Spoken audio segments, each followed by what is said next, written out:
तो दोस्तों अभी हम प्रीति का वीडियो देखे हैं, जो प्रीति बोल रही है कि हमारी ज़िंदगी एक लोग से बर्बाद हो गई है, हमारा प्यार, हमारा सब कुछ एक लोग के वजह से बर्बाद हो गया है। तो सही बात है, एक लोग की वजह से ही ज़िंदगी उसकी ख़राब हो गई है, उसके प्यार में दरार आ गई है।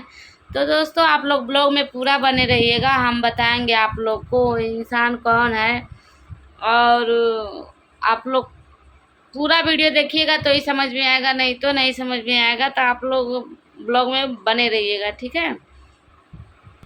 तो हेलो दोस्तों, नमस्ते, प्रणाम। आप लोग कैसे हैं? आशा करते हैं आप लोग अच्छे होंगे, स्वस्थ होंगे, मस्त होंगे, अपने अपने कामों में व्यस्त होंगे। आप लोग के दुआ से हम भी अच्छे हैं। और आप लोग से क्या बताएं, क्योंकि प्रीति की ज़िंदगी हो गई है बर्बाद।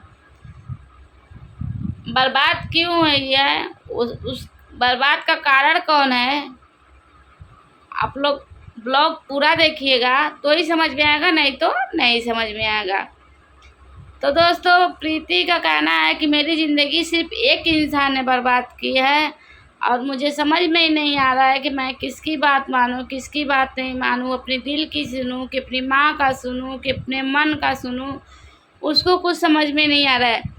तो दोस्तों जाहिर सी बात है, जिसके ऊपर बीतती है ना, तो उसको कुछ समझ में नहीं आता है, क्योंकि दिमाग ही नहीं काम करेगा तो इंसान को समझ में कहाँ से आएगा। मेन बात ये है। तो उसको कुछ समझ में नहीं आ रहा है कि हम क्या करें क्या ना करें, और मेन बात उसके पापा का तबीयत भी नहीं सही है।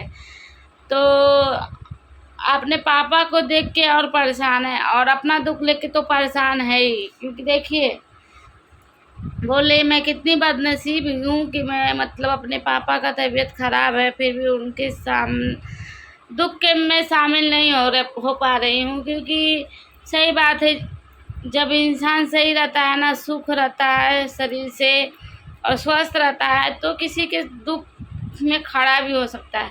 वो तो बेचारी खुद ही किस्मत की मारी है, सूरज ने ऐसा बना दिया है उसको दोस्तों कि उसका दिमाग काम नहीं कर रहा है।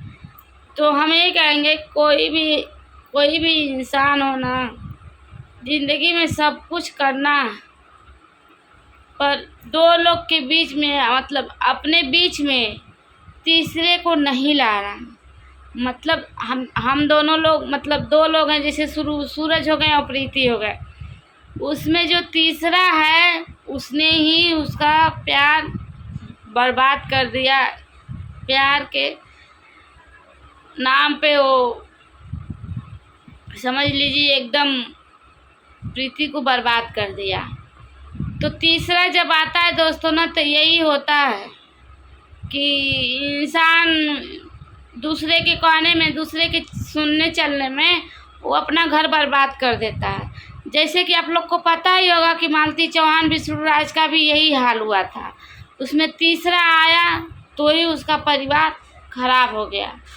वो अपने परिवार में मालती चौहान नहीं, अपने बेटे को भी छोड़ के चली गई इस दुनिया से।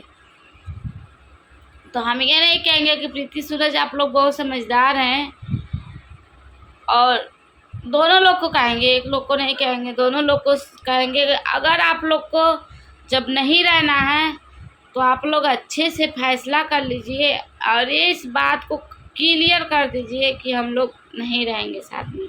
वैसे तो आप लोग खाली बोल दिए हैं कि हम नहीं रहेंगे साथ में, आप लोग बोल दिए हैं कि नहीं रहेंगे, और तुम अपना शादी कर लो, हम अपना शादी कर लें। तो सही बात है, क्लियर पूरा डायरेक्ट नहीं हुआ है। बस उस दिन तो बात किए नहीं, आप चले गए उठ के, बात तो किए नहीं, अपने मम्मी को लेके चले गए। तो इस बात को कंफर्म कर लीजिए, क्योंकि कंफर्म करना बहुत ज़रूरी है। और प्रीति की ज़िंदगी तो हो गई बर्बाद, अब प्रीति नहीं रहेगी, रूम पे भी नहीं रहेगी, क्योंकि सूरज की जो मम्मी है बोल रही हैं रूम तुम लिए हो अपने नाम से, तो अगर मान लीजिए तुम लोग रूम पे नहीं भी रहोगे, कुछ होता भी है, कुछ मतलब प्रीति कर भी लेती है, तो तुम लोग फंसोगे। तो तुम लोग जाओ और रूम खाली करवा दो, और अपना वहाँ पे मत रहना, दूसरे जगह रहना। यही सब है। देखिए अभी क्या होता है क्या नहीं होता है। तो हम तो यही कहेंगे, प्रीति आप अपने प्रीति का कहना भी है और हमारा भी यही कहना है। प्रीति कह रही है कि अब तक तो हम अपने मन का करके देख लिए, पर हम अपने मन का नहीं करेंगे, अब हम भी अपने माँ का सुनेंगे और अपने माँ के साथ हम घर चले जाएंगे। नवरात्र का व्रत है दोस्तों, इसके लिए वो कलशा रखी है, क्योंकि छोड़ के भी नहीं जा सकती है। क्योंकि देखिए, सबसे खिलवाड़ करना चाहिए पर भगवान से खिलवाड़ नहीं करना चाहिए। भगवान से खिलवाड़ इसके लिए नहीं करना चाहिए कि देखिए, भगवान का दिया हुआ शरीर है, अगर हम कुछ गलत करते हैं तो फिर पता भी नहीं चलेगा कि हमारे साथ भगवान गलत कर रहे हैं कि कौन गलत कर रहा है। इसके लिए वो रुकी है, क्योंकि कलशा जब 9 दिन का नवरात्र ख़त्म हो जाएगा, 4 दिन हो गए, आज चौथा दिन है और 4-5 दिन रहेगी प्रीति, फिर रूम खुद ही छोड़ के प्रीति चली जाएगी अपने मम्मी के साथ। और प्रीति अब अपने मम्मी, जिससे उनकी मम्मी शादी करवाएंगी, अब प्रीति उनसे शादी करेगी और अपने माँ की बात सुनेगी।